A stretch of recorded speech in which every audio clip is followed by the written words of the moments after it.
કેમ છો બધાય મિત્રોને જય માતાજીને બધાને હર હર મહાદેવ। શ્રાવણ મહિનો શરૂ થઈ ગયો છે એટલે આપણે નાહી ધોઈને ફ્રેશ થઈને મહાદેવના મંદિરે દર્શન કરવા ભાજ્યા। મહાદેવના મંદિરે પૂગવું એ પહેલા કોમેન્ટમાં હર હર મહાદેવ લખી નાખજો।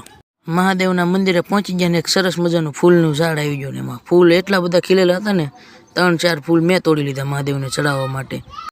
અને ત્યાર પછી બીલીપત્રના પાન પણ આપણે તોડી લીધા હતા। મંદિરની અંદર બહુ ગળદી હતી એટલે આપણે ઘડીક બહાર ઊભું રહેવું પડ્યું।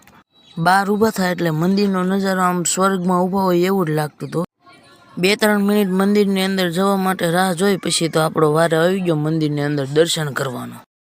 મંદિરની અંદર પ્રવેશ કરી અને મિત્રો આપણો વારો આવી ગયો હવે મહાદેવના દર્શન કરવાનો। પહેલાં તો આપણે આ હનુમાન દાદાના દર્શન કરી લીધા અને ત્યાર પછી આપણે આ સાઈડ પણ ભગવાનના દર્શન કરી લીધા હતા। ત્યાર પછી આપણે ભગવાન ભોળાનાથને બીલીપત્રના પાન ચડાવીને અને પાણીનો લોટો ચડાવી દીધો।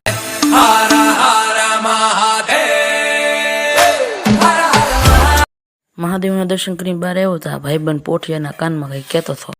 તો આપણે દર્શન કરીને હવે ઘર તરફ જઈએ છીએ। વિડીયો હું અહીંયા જ તે પૂરો કરી દઉં છું અને તમને મારો વિડીયો ગમે તો લાઈક શેર સબસ્ક્રાઈબ કરી દેજો। Tata bye bye.